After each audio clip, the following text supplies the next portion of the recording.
Assalamu alaikum, everyone. This is Dr. Rafia Kutab. I'm the chair of the Liaison Committee, APPNA, with other medical organizations. Today's webinar is the whole concept behind this webinar is it actually is a series of webinar that, to reach out to all the ITPs, which is the internationally trained physicians, about the concept of these pathways and, what is the process behind it, how they are made, what is the requirement, how it's been credentialed, how it's been implemented, and who are the bodies behind it. So these webinars we will be doing in collaboration with the FSMB, which is the Federation of State Medical Board, and our different states medical boards members and medical societies members in different states and our APPNA members. The goal is to bring the transparent information to all the internationally trained physicians who are going to pursue their career in USA as physicians, but not going through the traditional residency programs. We all know that right now there is a shortage, national shortage, and even global shortage of the physician, and especially in the underserved areas. And that's where we need the more primary care and the behavioral health care providers. And mostly these pathways are created for this reason, that we will mitigate this shortage of the physicians in USA. And it is very commendable through the USA, United States, that they are flexible and they know the problem and they are trying to mitigate it, and they are creative and, trying to find ways how to bring all these internationally trained physicians to America through this hard process of residency, avoiding that and bringing them to mitigate this issue. Recently, when I went to Pakistan, there are lots of medical students. They reached out to me from Fatima Jinnah Medical College, Allama Iqbal Medical College, King Edward, Sheikh Zayed, you name any. And they wanted to know how they can be a good fit for these pathways. But one thing was made me to start these webinars is that they did not know how to start this process. And I did not want to tell them something, which I was not fully comfortable telling them. So when I came back, I reached out to who can be the better than that, the Federation of State Medical Board, Dr. Humayun Chaudhry, who is the president and the CEO of the FSMB. And I reached out to Dr. Sanaullah, who is an ex-secretary of APPNA, who is now the member of the Oklahoma State Medical Board, that how we can reach out to these students and tell them the right way how to start the process, what things they will be needing during this process, how they can be a best fit for these pathways. And Dr. Humayun, Dr. Sana, they were all ecstatic about it, and they said, why not? Let's join it. Let's help these students. And then I reached out to my committee, my members. They were also very excited about it. And there you go. All we are here to help you guys. One thing also, these students, they were falling into the trap of the agents and recruiters with big promises that they will get them the job over here, and they were paying the hefty fee. So I think whoever is listening today should be mindful about it, that there is a process. And I don't think so that these recruiters and these agents will be able to get you a job without going through the proper channel. And I think with the end of this webinar, we will be able to understand this whole process. And the format for today would be that Dr. Humayun Chaudhry, he will be presenting. And then afterwards, we will ask few questions to him. Then we will go to Dr. Sanaullah, who is the board member of the Oklahoma board, and he will talk about the pathways of the Oklahoma Medical State Board, and we will be asking questions. After that, if we have some time, we will take questions from the audience. So now I will go to our very honorable guest, Dr. Humayun Hank Chaudhry. He is a DEO, MACP, FRCP, President and CEO of Federation State of Medical Board, which operates the Federation Credentials Verification Services, FCVS, and co-owns the United States Medical Licensing Examination, USMLE, with the National Board of Medical Examiners. He's a clinical associate professor of medicine at the George Washington University School of Medicine and Health Sciences in Washington, D.C. In 2022 and 2023, Modern Healthcare recognized him as one of the 100 most influential people in healthcare. Dr. Chaudhary is a graduate of NYU, the NYIT College of Osteopathic Medicine, and the Howard T.H. Chan School of Public Health. Dr. Chaudhary is a past president of the American College of Osteopathic Internists, a master of the American College of Physicians, and a fellow of the Royal College of Physicians, London and Edinburgh. Dr. Chaudhary was in U.S. Air Force Reserve from 1999 to 2013, where he rose to the rank of major and served as flight surgeon.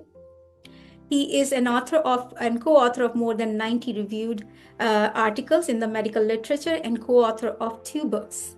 He is a secretary of the International Association of Medical Regulatory Authorities, IAMRA, which represent 49 nations. There you go, Dr. Chaudhary. It's your turn now to tell us about all these pathways and the role of the FSMB in the implementation process. Well, thank you very much, Dr. Rafia. Assalamu alaikum and Ramzan Mubarak to everyone on the call. I'd like to thank you as chair of the APPNA Liaison Committee for allowing me this opportunity to speak to everyone on this call, and for those who may watch after the program airs. It's a wonderful opportunity to give everyone a background. So I'm going to take maybe 10 or 15 minutes. I have about 15 slides to just explain the background and context of this process, and then happy to participate in questions with Dr. Sanaullah, who's a friend and colleague and represents one of our member boards, the Oklahoma Medical Board. A little background about the FSMB. The Federation of State Medical Boards was founded more than 100 years ago. It supports all of the nation's state medical licensing boards. I say that to point out that we don't have any direct connection with the specialty boards. Sometimes people confuse the FSMB with the specialty boards. That is run principally by the American Board of Medical Specialties, and for DOs, the American Osteopathic Association has specialty boards as well. So we have nothing to do with the specialty boards, only the licensing boards within the U.S., its territories, and the District of Columbia. Our boards, their primary mission is not to defend doctors. That's the role of groups like APPNA, AMA, American Osteopathic Association, and others, and the specialty societies. Our goal is to look out for the public.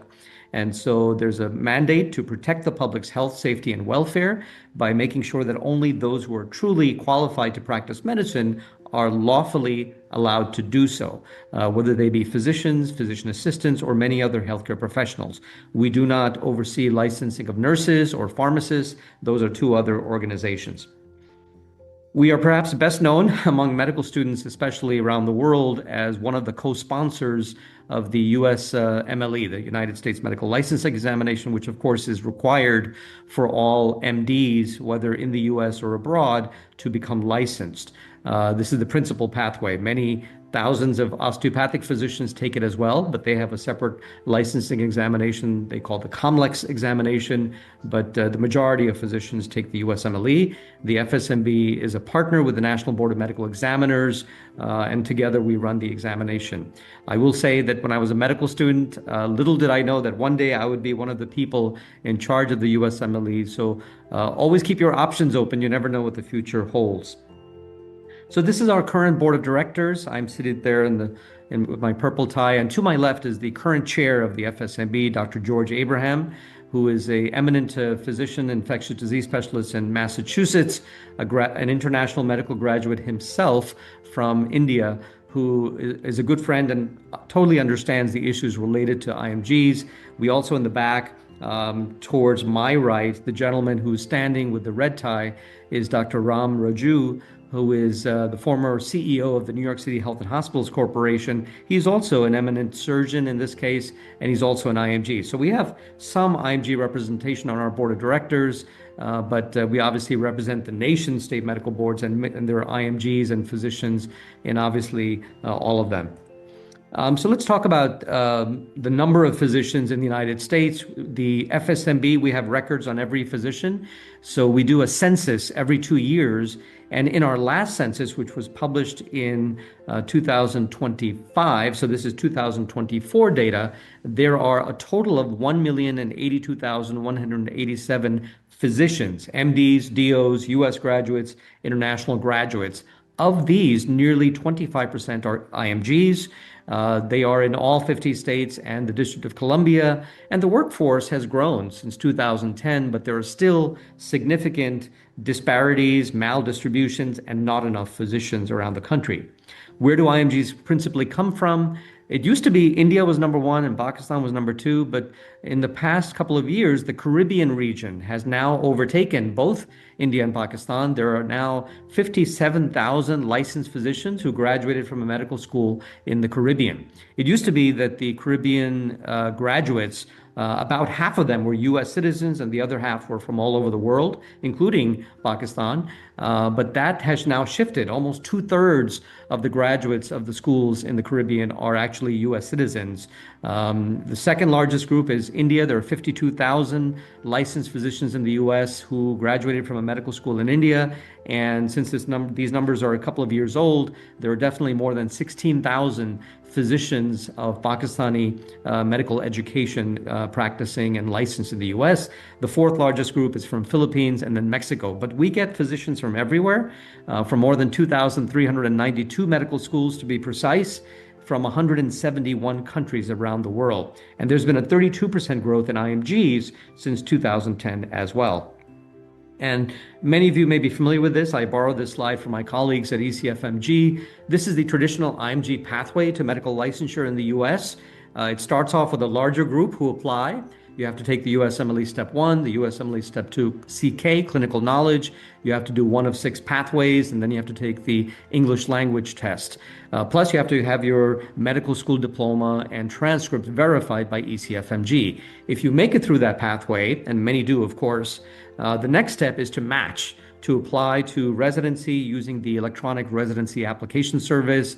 And as part of that process, as you match and get into a graduate medical education accredited program, you obtain a visa if you're a foreign citizen, and you take at some point, typically in the first year, near the end of your first year of training, you take the USMLE Step 3. This ultimately leads to eligibility for state medical licensure and ultimately state specialty board certification as well.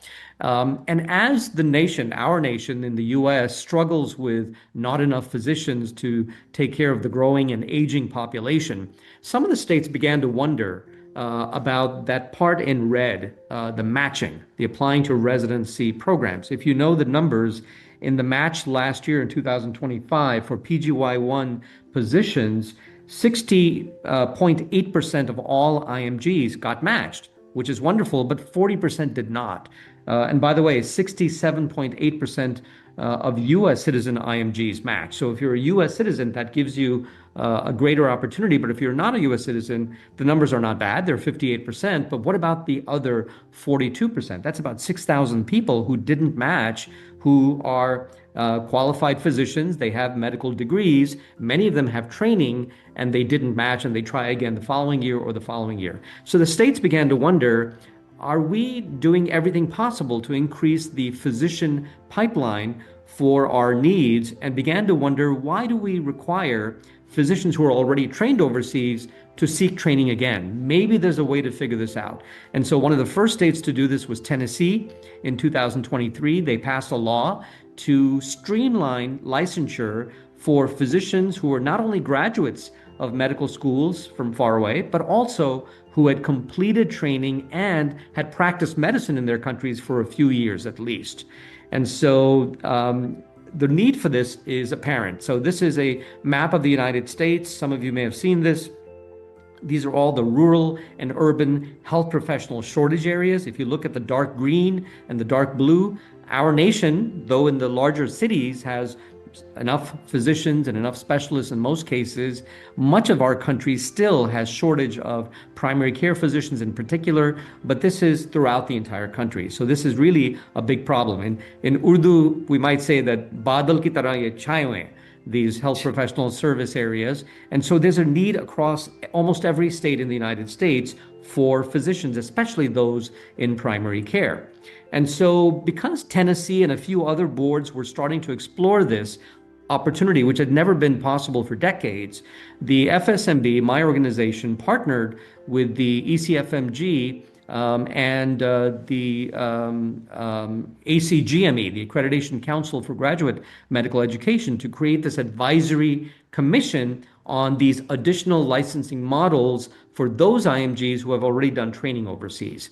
And so I was honored to be one of the co-chair. I'm sitting there in the bottom there on the right-hand side of your screen. With me are John Coombs from ACGME, Eric Hombo, the CEO of ECFMG/Intelth, and to his right is the former CEO of ACGME, Tom Naska. Behind us are CEOs and chairs of organizations like the AAMC, ACGME, the American Board of Medical Specialties. We have people from the World Federation of Medical Education, IAMRA, the International Association of Medical Regulatory Authorities, and then behind me to the right, just behind my right shoulder, the lady in black was the chair of the Tennessee Medical Board. And so we did have representation from the state medical boards as well, because we wanted to understand what's happening and give some recommendations to the state boards that if they're going to go down this pathway, what's the best way of doing that?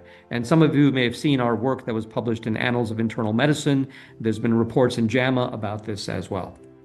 So as we started talking in 2024, the commission was created in December of 2023. We recognized that we can't keep calling them IMGs because these are more than IMGs. These are physicians who are not only graduates, they've completed residency training overseas in any number of fields, and they've already been in practice for 1 or more years. So the concept that we came up with was internationally trained physicians, or ITP.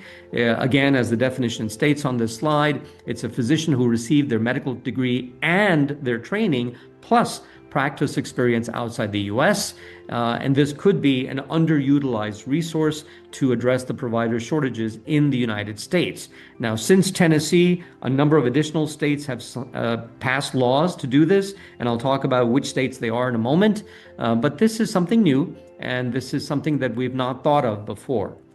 So the Advisory Commission, one of its first set of guidance was issued in February of 2025. Again, this is a collaboration of FSMB, Intelth, and ACGME. We came up with 9 entry requirements for these sorts of pathways that we would recommend that states follow. One is obviously graduation from a recognized medical school from around the world. Second is not just a year or 2 of training, but completion of postgraduate training around the world, wherever they may be.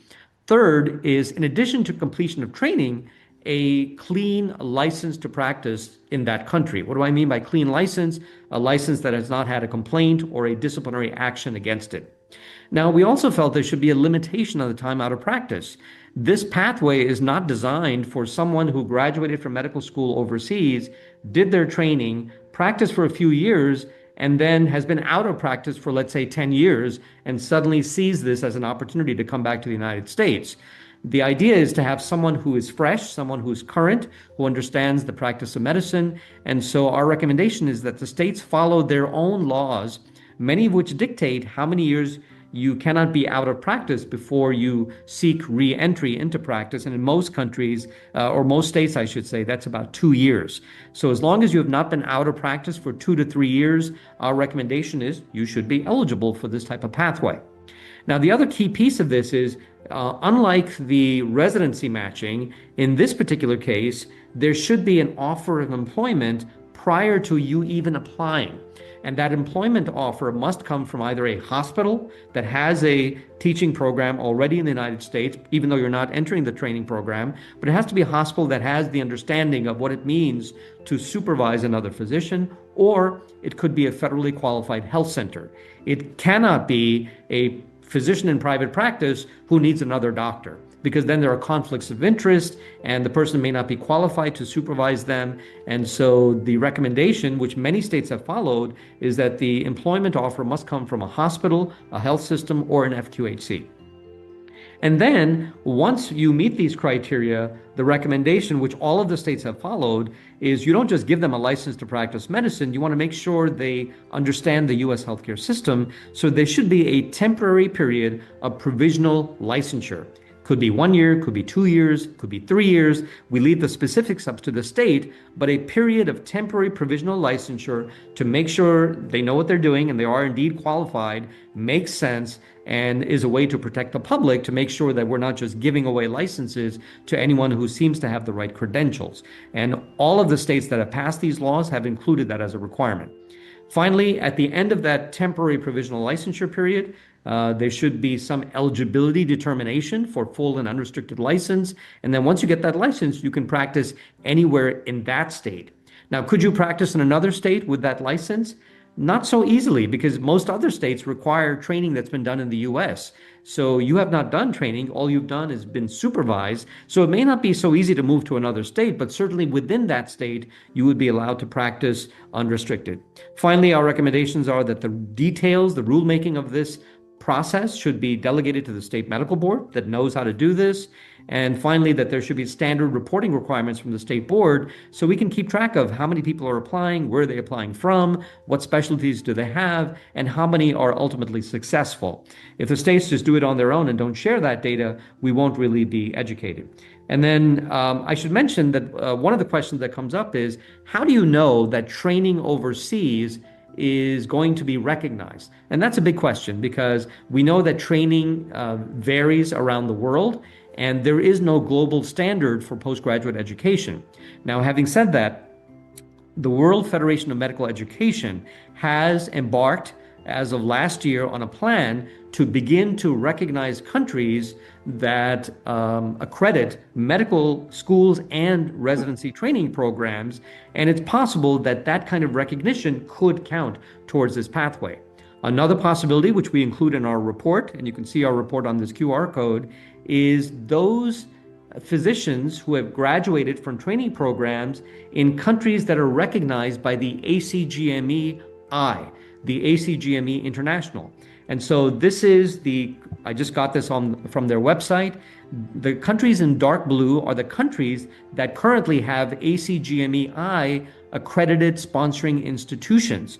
Now you'll notice Pakistan is there. There are 2 accredited sponsoring institutions in Pakistan currently, the Shaukat Khanum Medical College, University Hospital, I should say, in Lahore, and the Aga Khan University Hospital in Karachi. Those are the only 2 recognized at the present time, but I know that more hospitals are exploring this, and Pakistan itself has been recognized by ACGMEI as one of the countries that are listed here. But there's only 14 countries. It doesn't include India, doesn't include Bangladesh, doesn't include many countries. But this could be a pathway, and many of the states have included ACGMEI recognized countries. Dr. Sanaullah will have to tell us if Oklahoma has done that. I don't know if they have, but this is one of the means by which the states are going to try to figure out whose qualifications matter and whose qualifications are equivalent to that in the United States. And then I'll just finish up by saying a second part of our guidance, which was issued in August of 2025, relates to that provisional licensure period. So they're coming in not as a resident, and they're not coming in as an attending physician. They're coming in as something in between, and they're supposed to be supervised. So the guidance for part 2 of this from the Advisory Commission is basically talking about what those supervising physicians should do to make sure that they get the necessary skills to be independent practicing physicians. And so we talk about how there are different stages. It's going to be very apparent very quickly, those who are able to do more unsupervised, and there may be others that require more time before they become supervised. Our recommendation is that the supervisors must be physicians, MD, DO, or equivalent, ideally in the same specialty, and that the employees who would get paid, the ITPs, they have rights also. We want to make sure they're not abused by the system, and so they should demonstrate ability to engage in independent practice, but they must be taken into consideration for fair and equitable treatment. There's a real concern that we want to make sure physicians are not mistreated or misused. And then finally, this is the sort of where we are right now. The states in blue, including Tennessee and Oklahoma, are states that have passed this into law. But just because they pass this into law doesn't mean it becomes operational the next day. The state medical board has to put together the application, the details, and many states, even though they did this in the last couple of years, will take some time before those applications are put together, before they have figured all of this out. And so currently, we literally have less than 10 people in the entire country who are processing through these pathways. So we don't have a lot of experience to share, but as you can see, many states are interested. Not only the 18 states plus Guam and the Mariana Islands, but also 22 additional states have introduced legislation to consider this as well. So looking ahead, this is my last slide, and then I'm happy to turn it back to Dr. Afia and Dr. Sanaullah and others. So these are the concerns right now. The pipeline of applicants has been minimal. And so the rulemaking, the details of how the state boards will implement this is a lengthy process, may take a year or more. So this is not an immediate solution to the workforce shortages of our nation. And there are many unanswered questions about billing, malpractice insurance, CMS, federal programs, and so forth. Second, immigration uncertainties. Most of the physicians who come in through ERAS, who are IMGs, have J1 visas. About 15% of them have H1B visas, but the majority have J1 visas. For these pathways, the ITP pathways, unless you are a US citizen or unless you're a green card holder, it is more than likely that you would have to have an H1B employment visa. But as you may know, President Trump a few months ago or last year announced through executive decision that all applicants, new applicants for H-1B visas, their employer has to pay a $100,000 application fee. Our opinion is that if that holds, and right now there are no waivers for healthcare workers, but if that persists, these processes for ITPs will go nowhere because it is unlikely that smaller hospitals or FQHCs will be able to afford paying $100,000 for an application for an ITP, in addition to paying them salary and benefits to fill a workforce need. It's possible that the larger hospitals and health systems may be able to do that, but we're not going to see large numbers of people entering these pathways unless the immigration issue is addressed. So that's something to be aware of. And then finally, determinations of substantially similar training. Again, this may be a lengthy process because if you're not from a country that's ACGME recognized, or you're not from a country that is recognized by the World Federation of Medical Education, the process may take that much longer for the state medical board to decide that your training overseas is, quote, substantially similar to that provided in the US. So I'll stop there. And thank you again for the opportunity to take up so much time. Happy to address any questions. Thank you so much, Dr. Afia. Thank you, Dr. Humayun. It was really very informative, and I think we have learned a lot from it. I have few quick kind of questions that if you can elaborate more into that, which, the last few months, these students were sending me these questions. How can ITP stay updated about these additional pathways? So that's a great question. I would say that if you have a particular state in mind, is to monitor what that state is doing. Typically, their state medical board typically has a website. Not all of them do, but most of them do. And chances are that if this is being discussed or being implemented, there'll be something on that website. Or you could just do an AI search to see if that's happening in that state. Beyond that, all three of our organizations who are part of the advisory commission, FSMB, InThealth, which oversees ECFMG, and ACGME, also have websites where we're keeping track. Certainly FSMB, because our members are the state medical boards, we have probably the most recent data, but there are a number of ways that people can find out. Okay, and then another question is that, current ITP trends, there's a supervision required. Who will be paying to this supervisor, or how they will get a supervisor, and then who will do the initial assessment? So thank you. So we do feel that as part of that supervision period, there should be an assessment at the very beginning by the employer, the hospital or the FQHC or the health system, to get a sense of what does this physician actually know or not know, or needs maybe some help with. But we don't tell them how often they should be assessing the physician or what that process entails, but we did give them some general guidance. The employer is responsible for the supervising physician. In a hospital, this may be a paid physician who already works at the hospital that the hospital has assigned to supervise the ITP. And of course, the ITP, the employer would have to pay for as well. So we don't get into those details on the advisory commission. We leave it up to the employer, but it's typically going to be the employer, presumably, that's going to be hiring the supervising physician, who again must be a physician and really should be in the same specialty, because how are you going to supervise somebody who's not in your specialty? Exactly. And then the other question was that how the board holds supervisor accountable for fair to the ITP and safe for the public assessment of the ITP's ability to practice medicine. So that's a great question. And really, it's up to the state medical board in terms of what kind of oversight they want to have. So we left the details up to the state medical board, but I'll give you an example. In Massachusetts, what they've done is they are willing, for those who are eligible, to give a 1-year limited license where you can be mentored by somebody. And that's a renewable license, meaning if after the end of the 1 year they feel, you need more sort of oversight, they can renew it for another year. And then once you've successfully completed the limited license, then you become eligible for a 2-year restricted license. You still have to work under the employer and you still have to be supervised. But that's how Massachusetts is doing it, by allowing a little period of renewal in case someone needs more time than that prescribed. But ultimately, the state boards, I think, as most people should know, we are complaint-based.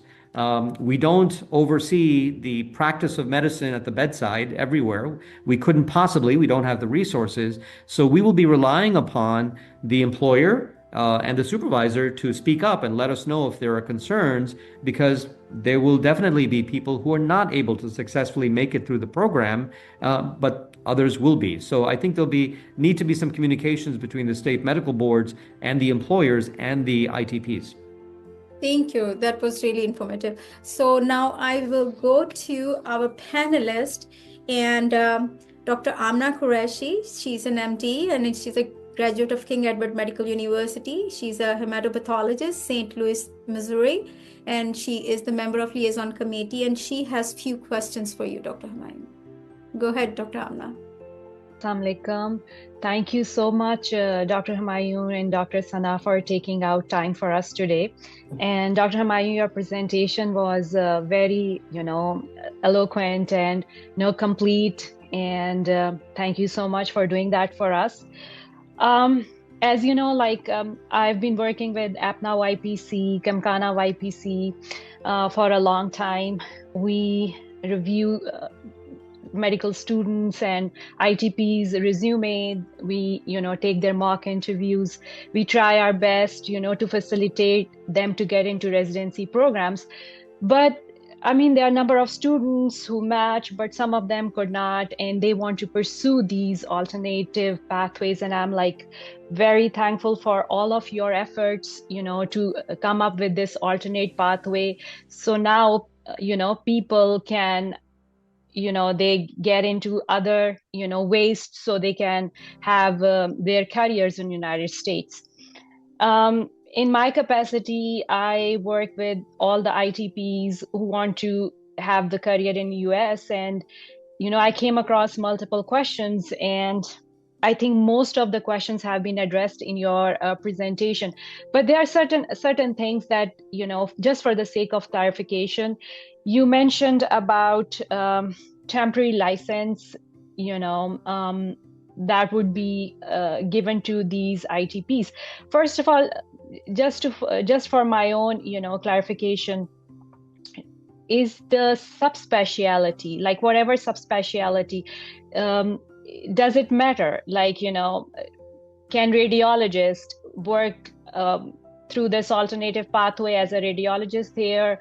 Or, if somebody is a trained ophthalmologist back home, can they, follow this alternative pathway and work as an ophthalmologist here? So does the subspecialty matter? So that's one of my questions.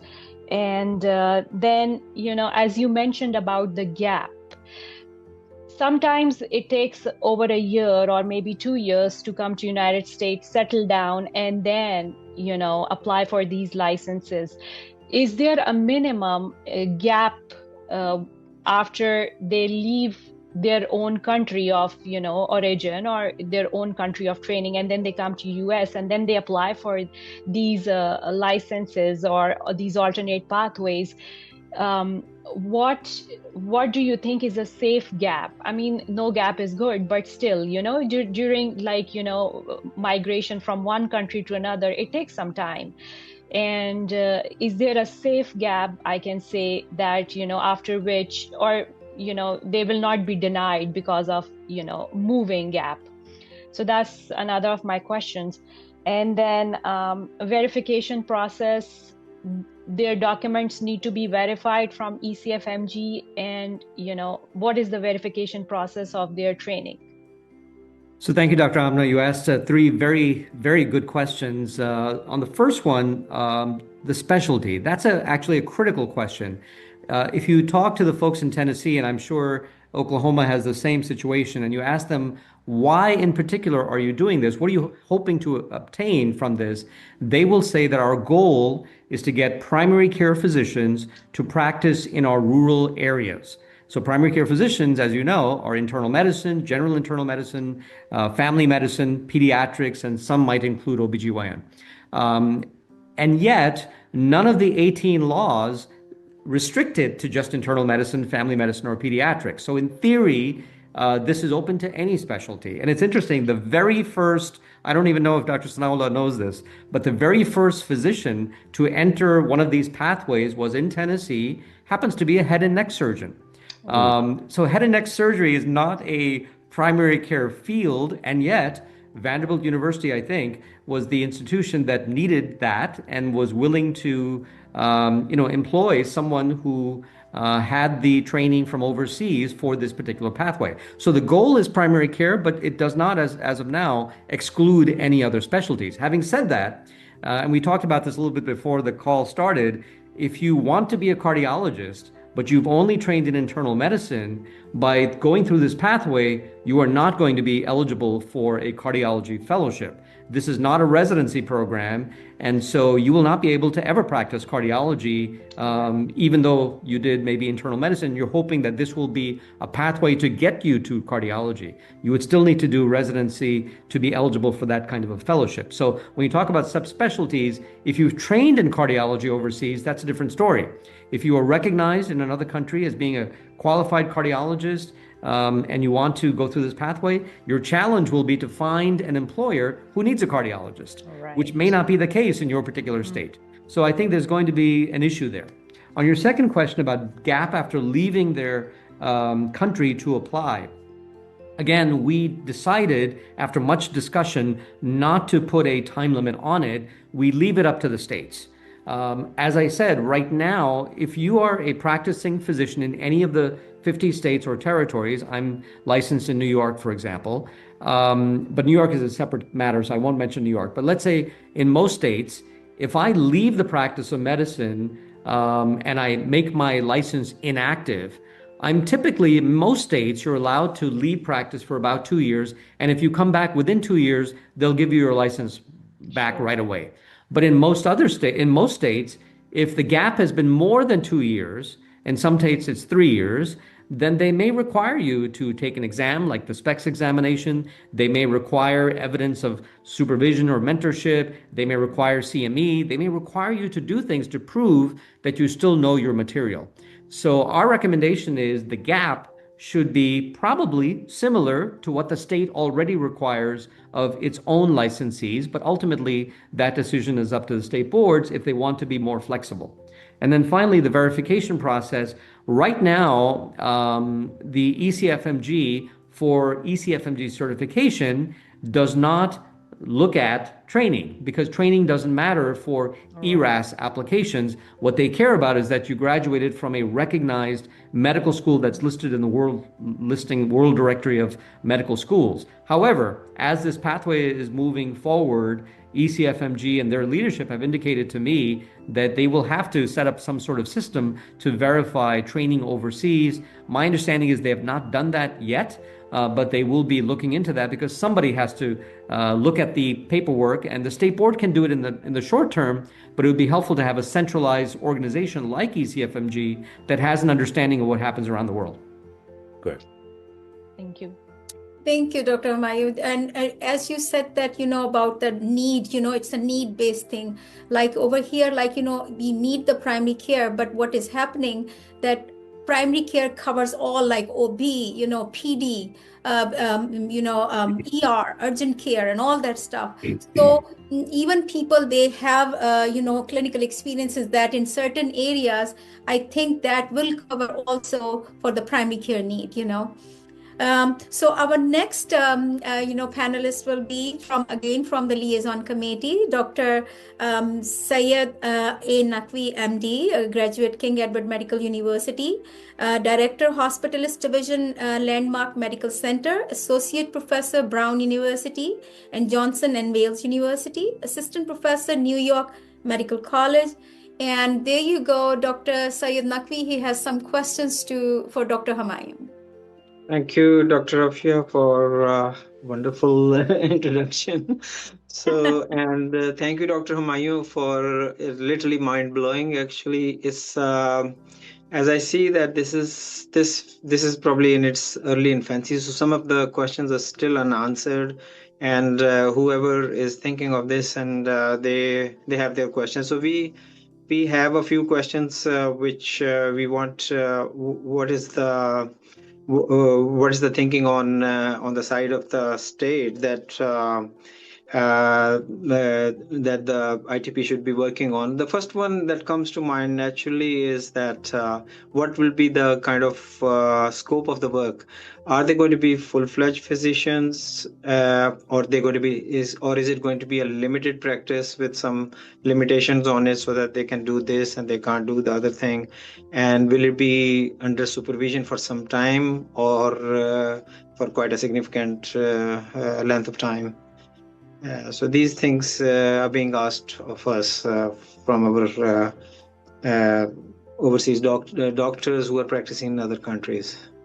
Thank you, Dr. Naqvi. Assalamu alaikum. So that's a great question. So during the period of whether it's a limited license or a restricted license or a provisional licensure, depending upon how the state defines that title, you will be presumably restricted to working under that employer's jurisdiction. So if it's a hospital, you will be limited to only working in that hospital. You will probably not be allowed to moonlight and do other things on the side, and you will not be allowed to go beyond what your employer tells you where you should work. It may be that if it's a health system, they may have multiple hospitals in the state, so they may move you from one state to another, but you will still be under the auspices of the employer. But once you complete the pathway, and someone asked a question I noticed in the chat about USMLE.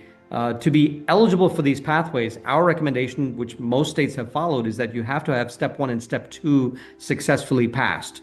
To get that full license to practice medicine at the end of these pathways, our recommendation is that the states require the last step of that USMLE, which is typically required of all other US graduates. And so if you pass step 3, you've completed the pathways successfully as defined by the employer and the supervisor working in collaboration with the state medical board. The goal is at the end of that pathway, you get a, quote, full and unrestricted license to practice medicine, meaning you can practice anywhere you like in the state. You can moonlight, you could work with another doctor, you could work in a clinic, you can open up your own clinic, you can do anything you like, but within that state, following state laws, of course. Now, I did mention that there may be restrictions on your ability to cross into another state, but you should be allowed to fully practice medicine just like any other physician once you've completed this pathway. The other difference is, and I'll mention it now, but you didn't ask about it, is specialty certification. So let's say you are trained overseas, let's say in pediatrics, and you go through this pathway and you work under the supervision of a pediatrician, and at the end of the period, someone feels, yes, you're a good pediatrician. Well, your job options may be limited because you may have successfully gone through this pathway and you have a license to practice medicine, but you don't have specialty certification. There may be many jobs that require for pediatrics to be specially certified in pediatrics. You don't have that. And so your options may be limited. And even though specialty certification is not required for licensure, as everyone should know, it is required by many employers. So that may be a rate limiting step. And finally, having said that, the American Board of Medical Specialties has put together a task force because they want to understand this pathway better. And as I mentioned, their CEO was on our advisory commission. There may be a possibility that in some specialties, depending upon the individual and their training, that the specialty board within ABMS may possibly allow them to sit for the specialty certification examination, even though they haven't done training in the US. It's not a done deal. It's being talked about, but it's a possibility because I think ultimately that may give that ITP more options for employment after they've completed the pathway than otherwise. I have actually, I might have misheard it, but I just want to clarify this. You were talking about step 2 and step 3. So does that mean that after they have completed this pathway, they still have to go for step 2 and step 3? No. To enter the pathway, our recommendation is that they take step 1 and step 2 CK and they pass them to be eligible to enter these pathways. Once they've entered the pathways, our recommendation is before they are handed a full license, they should successfully pass step 3. Yeah. And during that, say they're working under supervision, will their salaries and everything will be, and the benefits will be similar to what a full-fledged MD is? Or Great question, Dr. Naqvi. I don't think there's an answer. We certainly in the advisory commission don't dictate that, just like the ACGME does not dictate resident salaries. But it occurs to me, as I'm sure it does to everyone on this call, these individuals are not coming in as residents, but they're also not coming in as attending physicians. So presumably there will be some sort of salary or compensation that is somewhere in between. And we also have to figure out, what do you call these physicians? Can you call them Dr. So-and-so? They do have the medical degree, but the patients may be confused about what's an ITP. So I think there are still some issues that will need to be sorted out over time, but I think the salary is to be determined. And that's where we hope that they are not misused by being given, let's say, potentially salaries that are much less than even a resident makes. That doesn't make sense, but we don't go into the details. We leave it up to the state boards to work out with the employers. Thanks so much. Yeah. Dr. Rafia, just one more question that how will, I think you have partially replied, already talked about this. How will the facilities review their overseas clinical experience? Will it be through the same way like FSMB does, or? So it won't be the employer. I had some of my experience was outside and I applied to that. I've forgotten the name now, but I had a clarification from them and a written certificate. Is it similar to that? How the facilities will determine?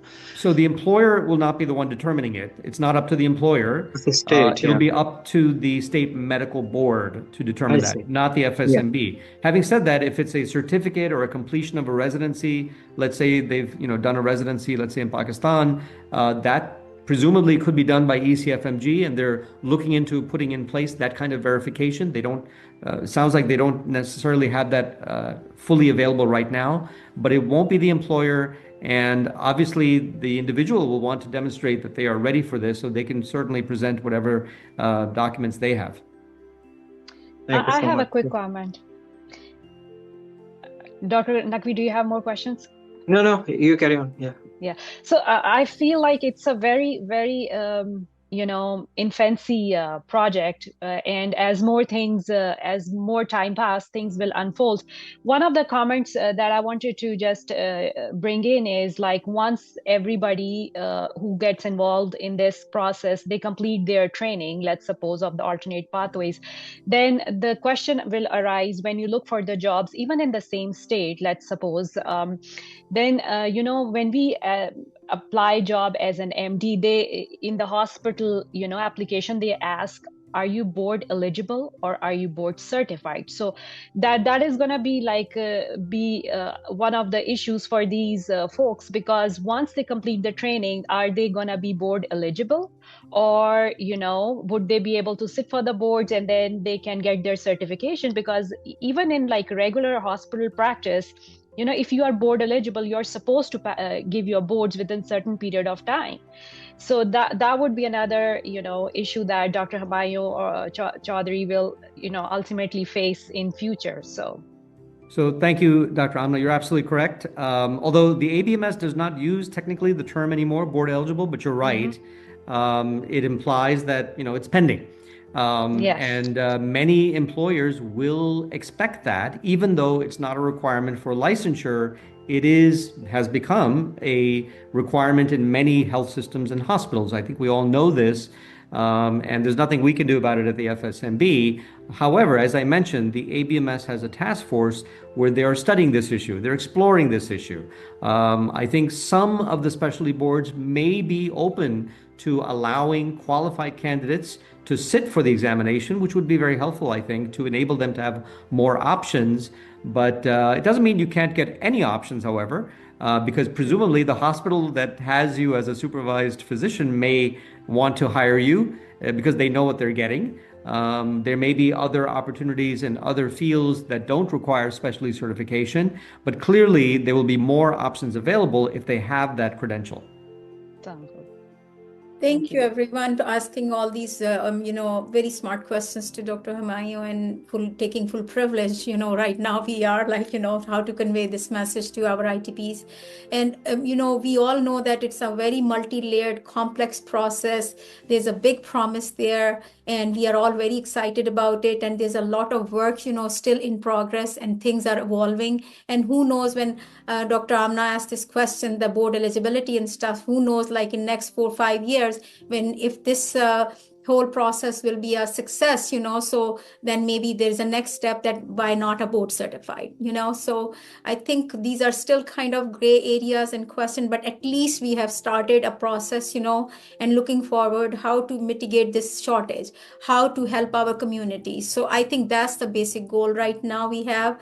And thank you, Dr. Humayun. It was really very thought-provoking kind of session with you. Now we will go to Dr. Sanaullah. He is a proud graduate of Nashtar Medical University. He's an immediate past secretary of APPNA, and he did an awesome job there. And thank you, Dr. Sanaullah, for helping all of us, and he is the CEO of Optimum Care and board member of the Oklahoma State Medical Board. So I will reach out to Dr. Sanaullah and ask him, what the Oklahoma State Board is offering right now, and how you think this will be, kind of another opening for our ITPs, to help the shortage there in Oklahoma. Wonderful. Thank you, Dr. Kutub, Dr. Qureshi, and Dr. Naqvi. Dr. Chaudhary actually made my work very easy. He put a framework actually, and whatever I will be presenting for Oklahoma, that actually fit in that framework that he already presented. So I appreciate the liaison committee for arranging this. I think this is amazing.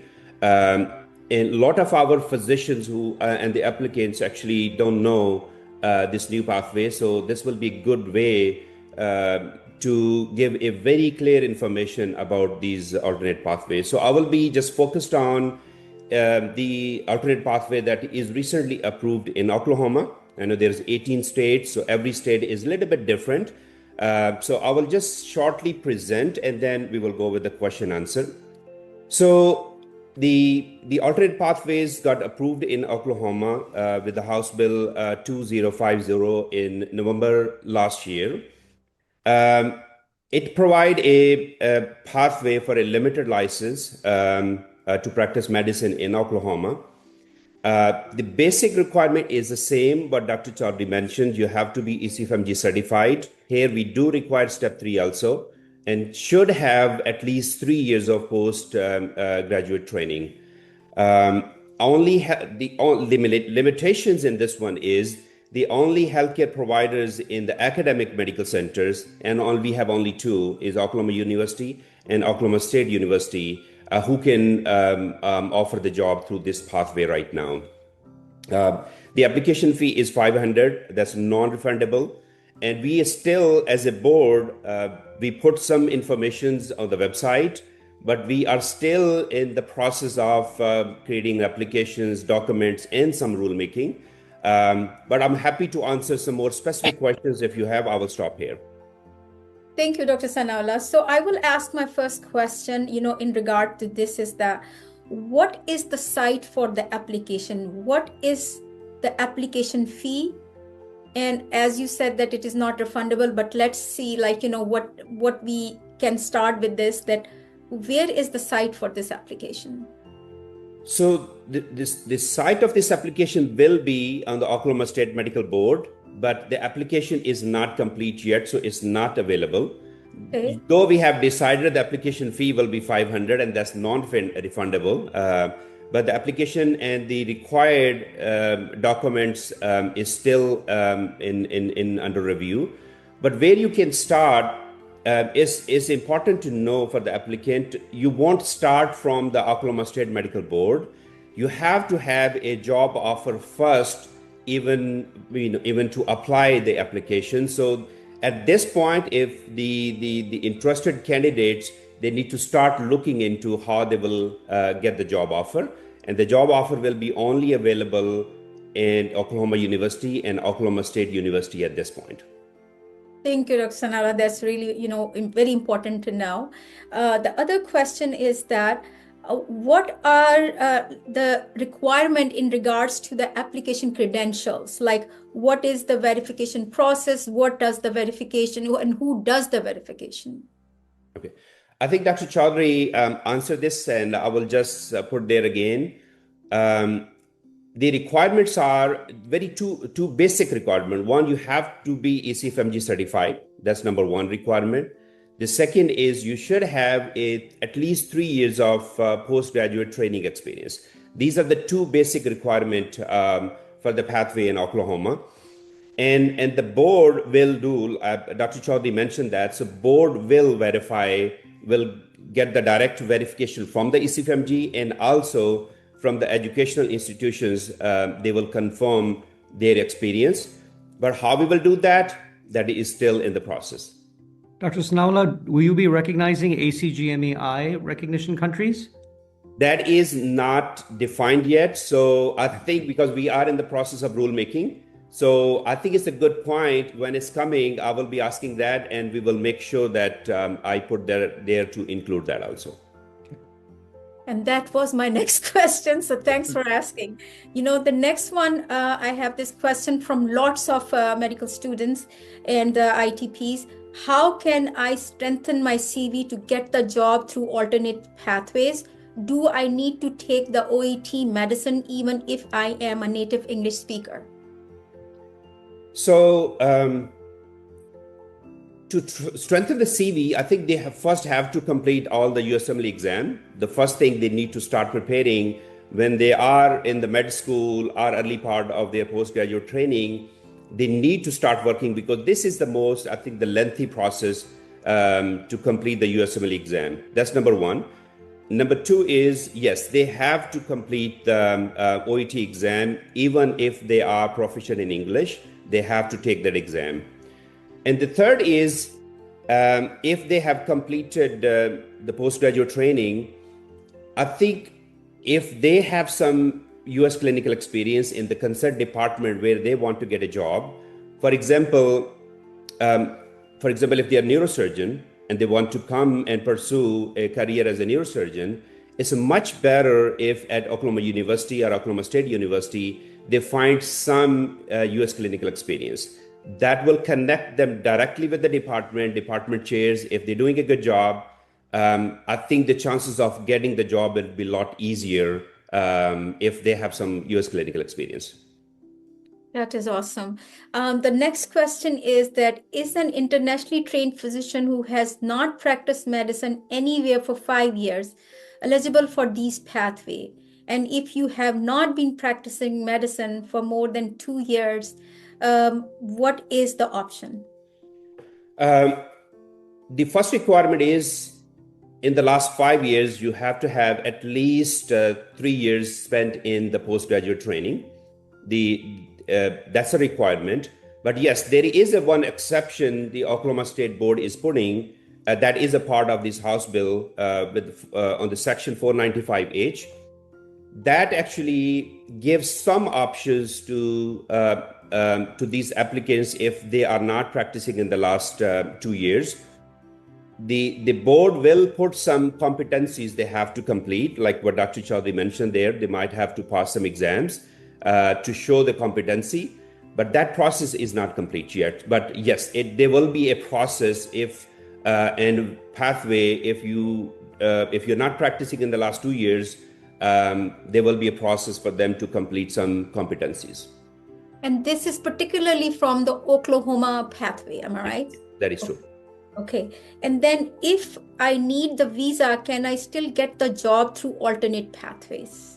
I think Dr. Chaudhary already explained this. If you are a US citizen or have a green card, it's a lot easier to get through this pathway. But yes, the options are available on the visa also. It all depends if the institution is offering that visa or not, especially with the H-1 visa, 100,000 fee, and this will be a new H-1. So because of that, there will be some limitations. Yes, the options of J-1 is available, but that will be limited because the institutions are mostly keeping those for their fellows and residents. So it's still the option, but I think there will be a limited option. And would they be able to bring their families? Absolutely. If once they get the visa, it's the same like for any resident or fellow. If they have H1 or J1, they can bring dependent on them. Okay. And then the other question is, do you need to provide verification of completing a 3-year postgraduate training program abroad or have practiced as a physician for at least 3 of the last 5 years outside USA? Absolutely. And the board is making a rule how they will do the verification. But yes, the verification will be required from the institution directly and where their transcript and the educational experience. Or if they have an employer, it will be directly from the employer or the medical provider. Thank you. And do you need a signed offer for full-time employment from an Oklahoma healthcare physician that operates an ACGME accredited postgraduate training program? And applicant must work under the supervision of a departmental chair. That is true. So this is a little different than the other state. To apply for the limited license, you have to have a job offer first. And that is only in the academic institution, like I mentioned, Oklahoma University and Oklahoma State University. These are the 2 universities at this point are the academic medical center. They can only offer the jobs. And also for the supervision, the board made it very clear it has to be department chair as a supervision until you are on the limited license. So Dr. Sana, why is the department chair? Sorry, I was not part of when they were making this rule. So I will ask them the next time. But in Oklahoma, yes, there is a little restrictive pathway. And I think because it's a new pathway, they want to make sure that we are meeting all the supervisory requirement.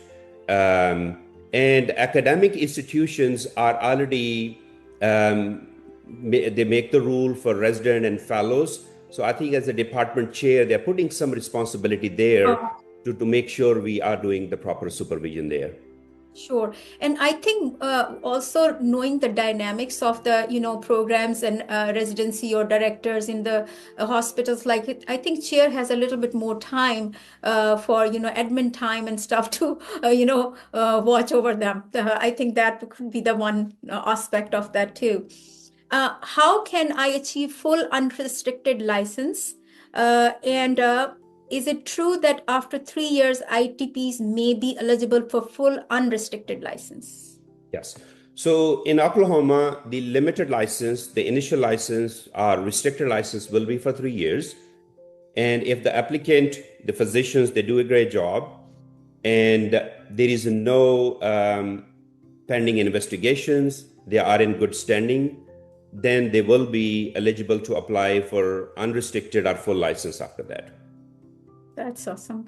And the last question from my end is that these are the questions I have. What are the major barriers or some practical challenges for the adoption of these Oklahoma pathway in regards to anything that you feel like that will be big for them to face there?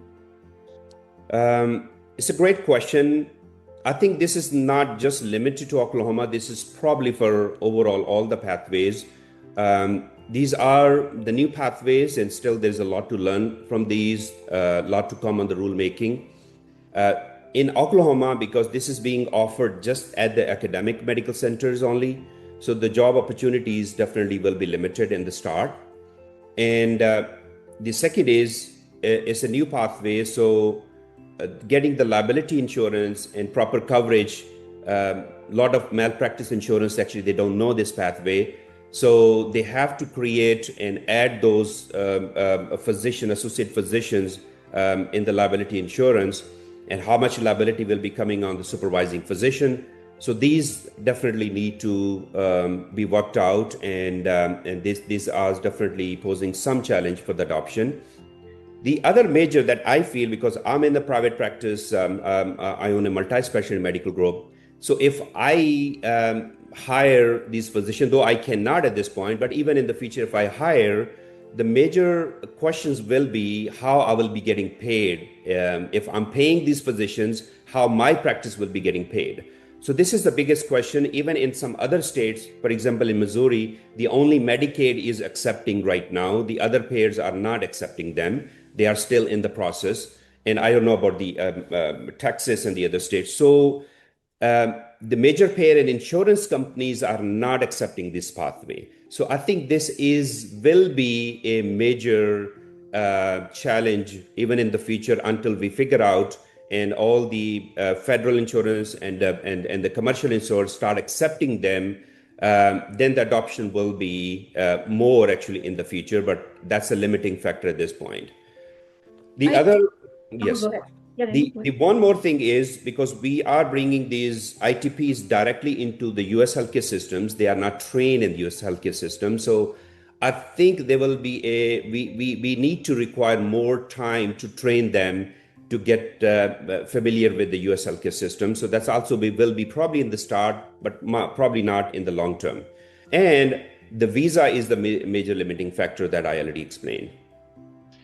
So you said it very well, Dr. Sana. The thing is this, they are not talking to each other kind of. Yes, here we are going very flexible with our residencies, pathways and stuff. And there we are putting this 100,000 kind of. So I think there's a tug there, and there's a message also. I don't know that, like, hey, we are thinking about it. We are creating these pathways, but you know what? It will be not that easy, because this side is like, visa issues and all that stuff. So it's not very kind of, on the same page kind of, picture here. The other thing is this, I think also the barrier will be that to get the liability insurance, that would be something because of the board certifications and stuff. Second is that mostly it is a federally funded healthcare centers.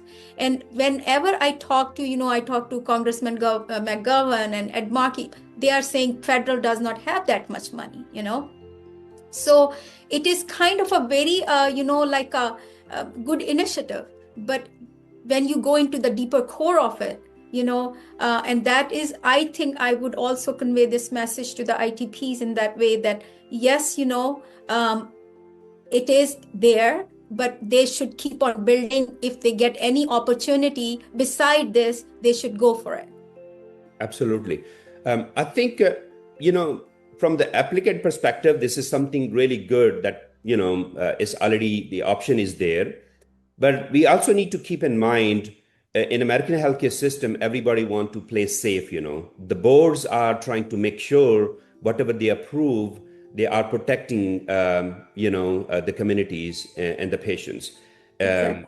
And the same thing is from ABIM sides, same thing is from an insurance and liability insurance company sides, from the risk management side. So I think the process has already been started. It's going to take some time to work out all the details. Exactly. Thank you, Dr. Sanat. So from my end, these were the questions. Then Dr. Amna will be asking you the questions, and then Dr. Syed Naqvi. And Amna, go ahead. You have some questions? Yes. Thank you, Dr. Thank you. Sanat. Thank you so much, Dr. Sanala. It was a great, learning experience for ourselves. I have a few questions. One is that how long does it take for the application to get approved? Once, they apply, ITPs apply, then how long is it gonna be at your end for the application to get approved? So I will say the applications, it will be just the general terms I will be saying, because when the other physicians who are fully licensed physicians are the resident after completing of their residency, they apply that. There's a lot, not a lot, I would say there's some resident, they get delayed on their regular process also. So we need to look into what are those factors, and it will be the same factors here. For example, when they fill the applications, they're taking it very casual. They don't complete the full information. The board need the complete application so they can process that. The second thing is that a lot of time board requires some supporting documents, and they just start sending one by one. That delay the process. It will be the same thing in this application.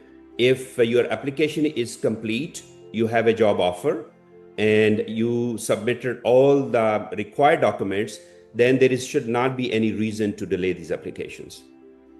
Right. And so again, one thing is delaying the application. Can you shed some light on why you would reject an application? I think there are some requirements for this pathway.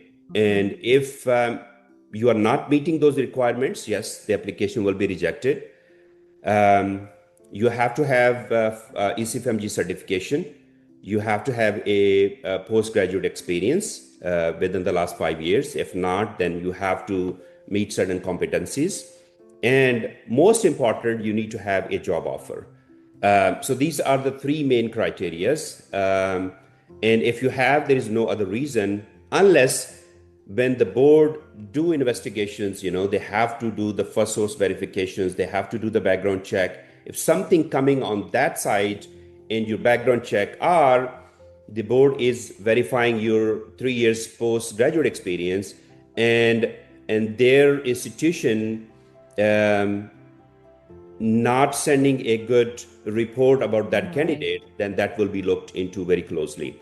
So if you meet the criteria, your background is clean, then there should not be any problem. But when there is a rejection, there is always a reason for that. And this is true for regular other applications also. And if I could add, I think it's also important, wouldn't you agree, Dr. Sanaullah, that accuracy of information, if you are off by a year, that could create a problem. And if it can't be sorted out, your application could, in theory, be denied because there's a discrepancy. Absolutely, Dr. Chaudhary. And this is, Dr. Qureshi, if you give me a second on this one, it's extremely important step, Nowadays, there is some sharing of information, if you are coming from New York State Medical Board and you applied a license in Oklahoma will be requesting some document from New York State Medical Board. If you filled a different application there, different information there, and you're putting it different here, what Dr. Chaudhary mentioned, you're just off by a year. This is important. So make sure the information that you're giving is accurate and that's consistent across different boards.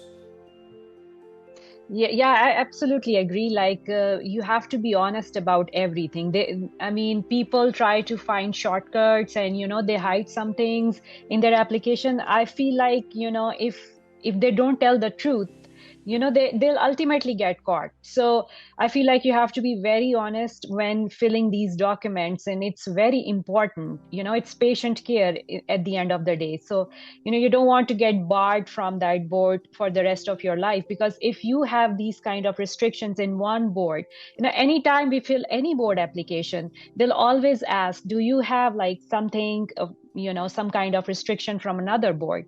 So unless you have to be very clear, I feel like it's very important for all of us to be very honest in these documentations. Absolutely. I think that's about it. One last question is, are you working or will you be working in future to come up with, list of supervisors, who will offer these, job opportunities? Because, I mean, in your university setting, there is only one chair, but there will be many students who will be, or many ITPs, I must say, they will be applying. So how many, he can take under his umbrella, he or she can take under his umbrella? There has to be more people who need to chime in and, who have to volunteer as the supervisors. So maybe in future, if that's a goal for the board to, provide more supervisors so they can, take more of these candidates under their supervision. Dr. Qureshi, providing the supervisor is not the responsibility of the board. Right. The board have to have a job offer to complete that application. So it's basically the institutions, and it's a demand and supply, Right. If a neurosurgery department is having difficulty recruiting a neurosurgeon, and they find this, they come to know about this pathway, and they have an applicant who is trained in Pakistan, who's trained in UK, and now he's applying, and I'm pretty sure they will be interested in that. So it all depends on the demand and supply, but the supervising physicians won't be coming from the board. It's the responsibility of the institutions, and the applicants need to find them. Thank you so much. So, Dr. Sana, this is something, the same part of this, we are trying to get these ITPs for the underserved areas, okay? If there is a condition that there will be the chair of the department who has to supervise, how, knowing the dynamics of the hospitals or dynamics of the tertiary cares or all these health centers, how that would be going to align with that?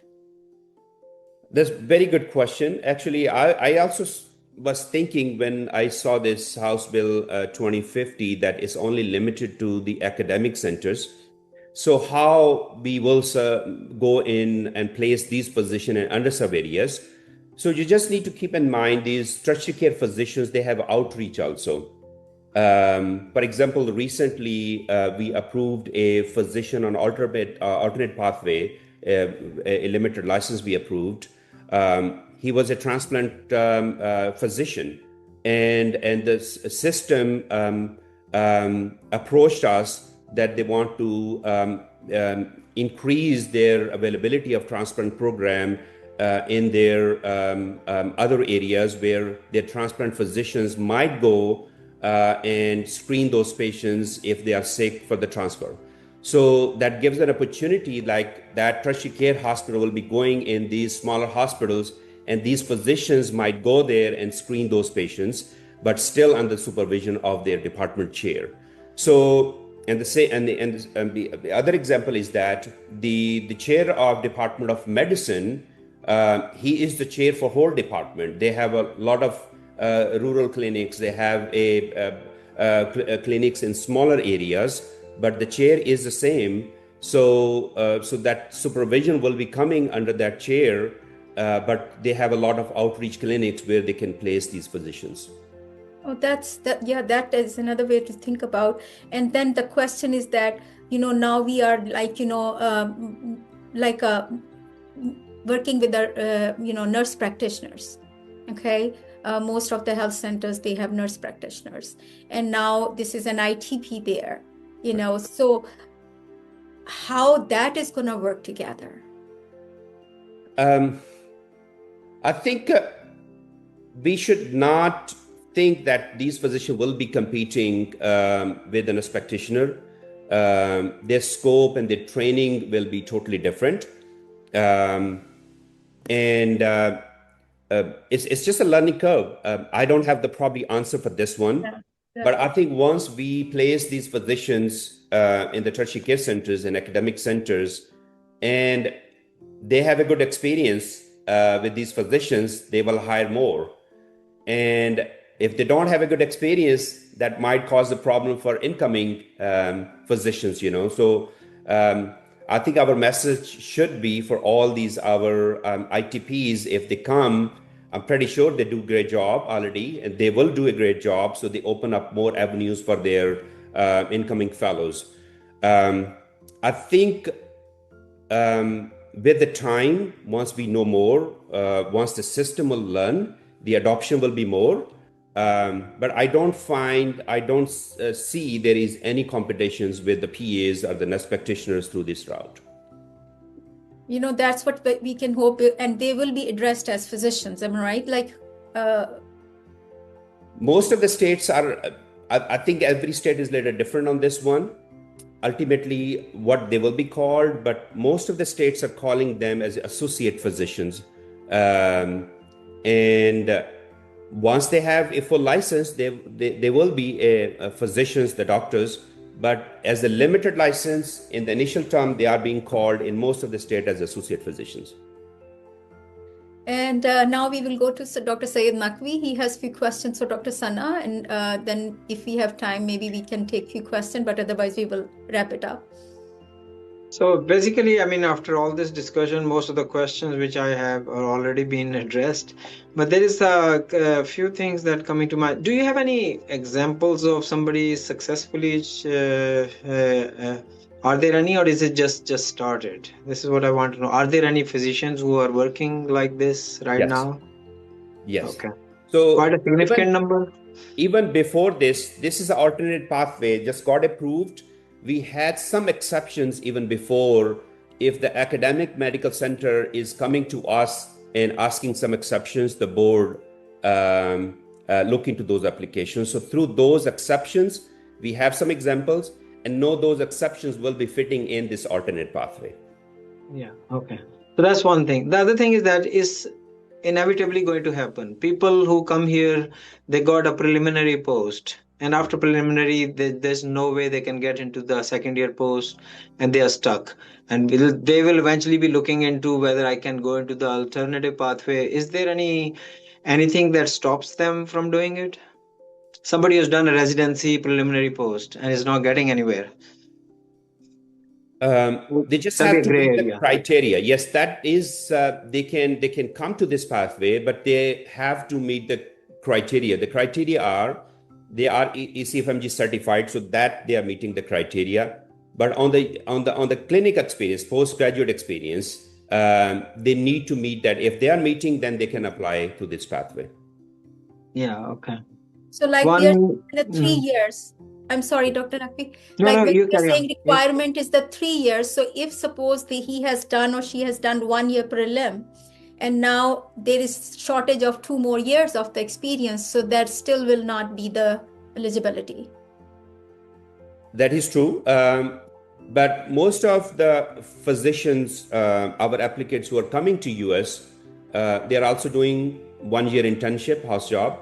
And some of them, until they get the visa, they start their training there. So if they have some experience there and 1 year of internal medicine here, and I think they can make a case if they have those 3 years experience, but definitely it will vary case to case and applicant to applicant, this one. Thank you. And go ahead, Dr. Naqvi, you go ahead. Yeah, one more question. Most of these have been answered anyway. Is there an in-person jurisprudence exam that they will be required to do? When I was doing my Texas license, I had to do this jurisprudence exam. I don't know how I passed it, but I did. So it wasn't fun. So do they have to do that? For all the other license, we do have that requirement because we are still in the process of rulemaking for this alternate pathway. I think it will be there, but because it's not final, so I cannot comment on that. My assumption is that probably it will be there because we already have as a required exam for all the rest of the board license. Thank you so much. Thank you. I have a question for Dr. Humayun. It says, does it needs first to do all of the 3 steps if someone do not want to do clinical as attending physician? So I don't fully understand. understand the question, but as Dr. Sanaullah just said, sounds like in Oklahoma you have to do all 3 steps to be qualified to even enter the pathway. Yes. Our recommendation, I think most other states are requiring step 1 and step 2 because those are part of the ECFMG certification. Step 3 would come after you've entered the pathway. So it depends on the state. And Dr. Sanaullah, this is a question for you. I want to ask if I am an IMG and got training in some program like in pathology, completed 1 or 2 years of training in home country and mention in match about pathology training in home country and apply for the internal medicine in US, will this affect match cycle?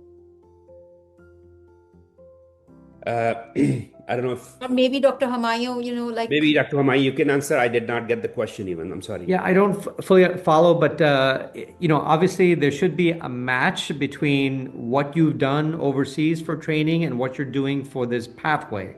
If you are applying for ERAS for a traditional residency application, you're more than welcome to apply for whatever you like.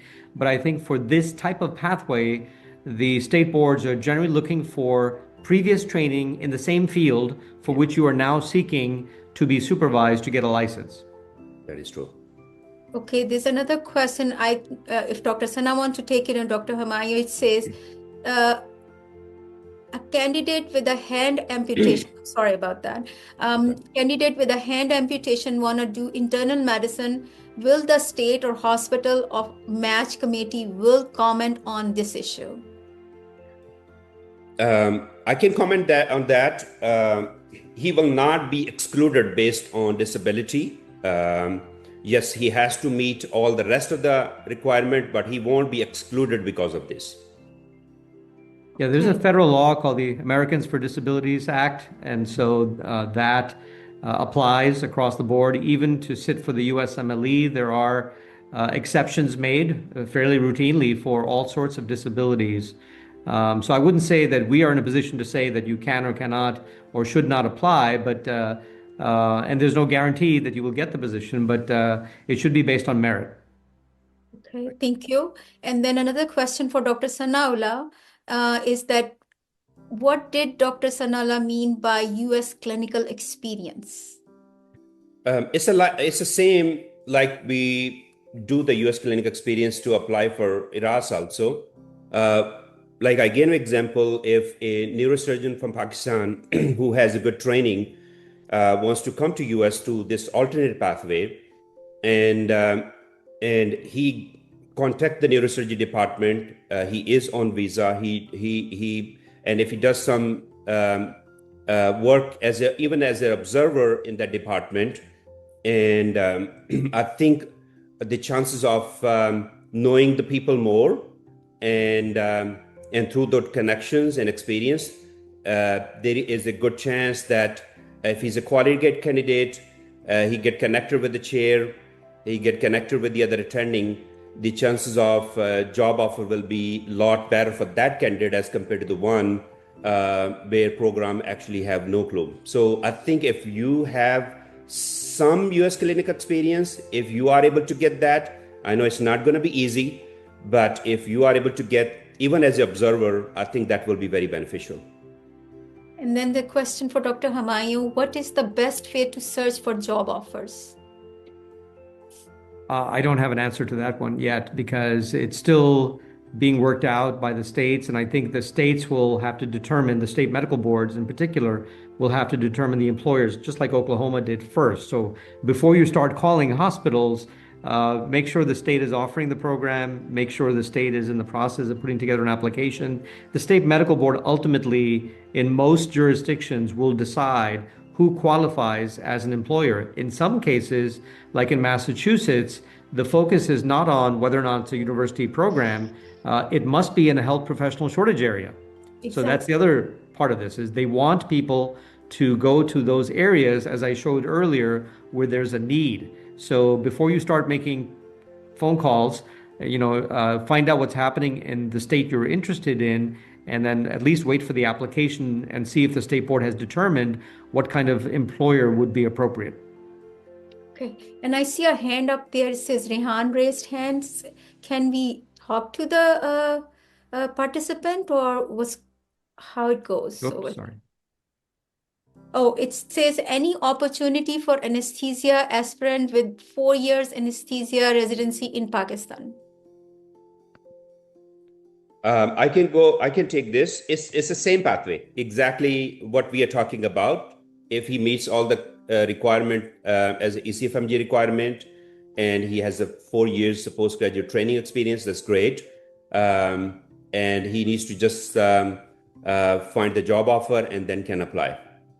Dr. Sanaullah, would he in Oklahoma also be required to not only complete his anesthesiology residency in Pakistan, but also be licensed in Pakistan by PMDC and also be practicing for at least a couple of years?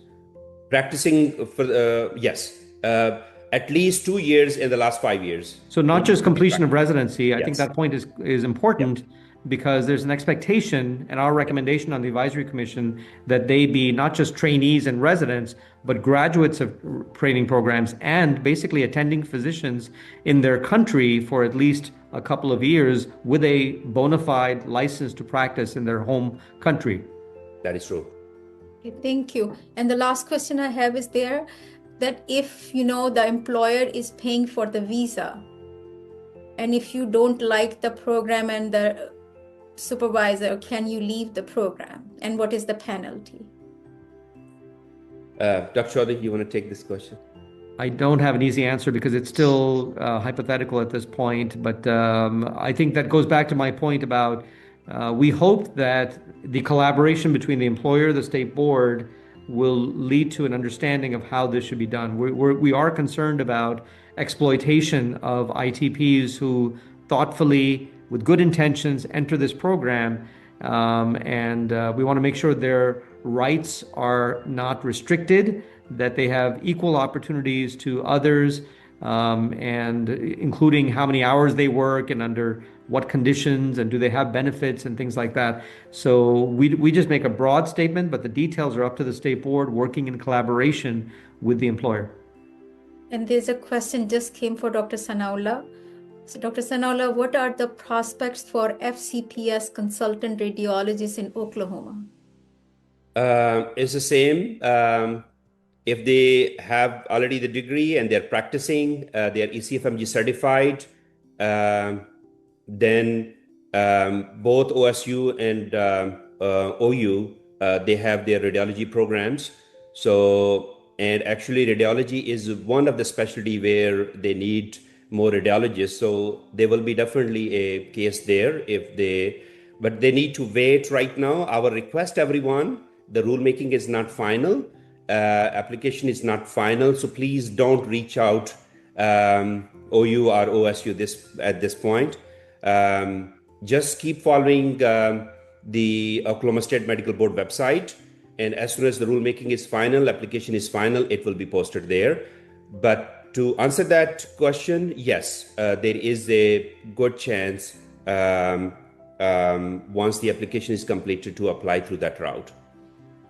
Yeah, people are saying that we are not able to get the passcode, so we have lots of questions. So what we can do that there is one, it says, is any specific suggestion by you, respected people, to struggle for get residency in dermatology or radiology, and how to make a strong CV? So I think that is not to this kind of, today the talk, but maybe sometime we are planning to do our next session with Dr.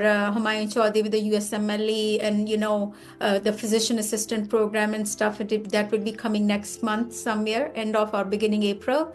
But I think we have learned a lot from Dr. Humayun and Dr. Sana. I think as me being like here for 30 years, and working in this system, and we all know that there is a shortage. We know that we need doctors, but as Dr. Sanaullah was saying, and Dr. Humayun and Dr. APPNA, and that we need to be also play safe also, that we get very excited about things, but whatever we want to do and help people. But one thing we have to be mindful about this, that we have to follow the safety of the people and, to resolve this issue in a safer way. So it's not that simple, and we are keeping in that mind that thing should be covered, in this kind of aspect of the safety of the ITP and the safety of the public. So that's one thing very, very important. So I think, do you, Amna or Dr. Syed, do you have anything to say, like when we are finishing this, and then we can ask both the speakers if they have any advice for us? No, I think I most of the things have been addressed and answered. So this is still in an infancy, and as time comes, then the starting point is there. There are websites, and then you find a job, have the requirements completed, and then contact the programs and do networking, whatever you want to do, and get an offer, and then apply to that, and then hope for the best, and just try your best. That's what I can say. And we will find out as time goes, as happened with everything else. New rules will come with new challenges and so on. So. Exactly. And Amna, do you have anything to say? I think it was a wonderful discussion today. I really want to thank Dr. Sanaullah and Dr. Chaudhary for their time. We learned a lot, and I feel like it's a very, I'm very excited about the program, but it's still like, evolving program, as Dr. Naqvi mentioned, and it's a great opportunity, but we'll find out with visa restrictions and all that. And but the best thing is that this option exists, and we need to make people aware that if you don't get into residency, it's not the end of the world. This is something that they can pursue, and they can ultimately work like any other MD in future. So it's a very great initiative by FSMB and by all the medical boards, and I hope a lot of literally all of the medical boards will ultimately join this, to address the workforce shortage. And I also believe truly from my heart that there will be proper guidelines, so the ITPs do not get abused. And, there will be guidelines that the nurse practitioners don't compete with the ITPs. Because I've heard some things that, there's already a competition between ITPs and the nurse practitioners, but this is a talk for another day. But all I feel is that this is a great opportunity, and this option we need to put in so our ITPs from Pakistan especially, they don't lose hope. They really worked hard for USMLEs. And if they don't get matched, so what? It's not the end of the world. It's going to help with a lot of mental health issues also, that people think that, okay, so now I haven't matched, I'm done. No, this is another opportunity that is waiting for you. So sky's the limit. It is something that all of us are looking forward to it. And I'm sure Dr. Chaudhary will ultimately give us more details as the things unfold. So thank you so much for doing that for us. Yeah, Thank I you. also want to thank Dr. Humayun Chaudhary and Dr. Sanaullah for this mind-blowing and really mind-opening or horizon-opening talk. Yeah. Thank you so much you guys are helping a lot, and I'm pretty sure that you will be doing the same thing. Keep on doing that. Thanks a lot. Appreciate that. And Dr. Humayun, any advice, anything for future reference or anything like that? Sure, thank you. Just two quick comments as my cat jumps off my lap. I saw that. One is the FSMB is happy to be a part of this process, but I should point out we did not create this idea. This idea came from the state boards, who were really looking to address an issue. And we were happy to provide some guidance about how best to do this, but this is not something that we are necessarily saying is the best way to address the physician workforce shortage. We think there are also additional ways, increasing more residency spots and making sure there are more funded positions, maybe a more faster way, but this is certainly worth exploring. And second, this is quite different. While people may not know this, but it's always been possible for internationally trained physicians to get licensed in the US, but you had to be the best in your field. You had to be like someone who's recognized full professor of medicine or something like that. So this is quite unusual. For the first time in nearly 70 years in the United States, we are beginning to talk about a pathway that could lead to those who are trained overseas to have a pathway to licensure in a way that was not possible for, as I say, nearly 70 years. So happy to share with you more information as we learn more and as more becomes available. Thank you so much, Dr. Afia. Thank you. Thank you. Thank you. And Dr. Sana, any advice? Thank you, Dr. Afia. I think APPNA getting involved in this, actually, this is a platform we can actually provide this information. So the one suggestion will be maybe on APPNA website, we can probably put some information on alternate pathway. And as we're getting more information, we'll keep updating that page. So that way it will help our physicians, especially the Pakistani physicians, to know more about and remain updated about any new pathway coming or more information is coming on the existing pathways. Thank you. Thank you, everyone. It was really, really, kind of, informative and, like opening all the other kind of, brainstorming that what next, what we can do, what things are waiting for us. And especially in Ramadan, we are doing this and Saturday afternoon now, so taking time away from our families too. But we are really wishing the best for these ITPs. I remember my time. We all remember our times. It was not easy, and it is easy to say to ourselves, that we will find something else. But once you all your life you study to become a physician, so then you feel like I put my 100% there. So, but let's keep sorting it out, and be there for them, and let's hope for the best. And thank you, everyone. Really appreciate all your time there. Thank you so much. Thank you. Khuda Hafiz. Thank Allah you. Hafiz. Thank you. Allah Khuda. Hafiz. Thank you. Allah Hafiz. Yeah.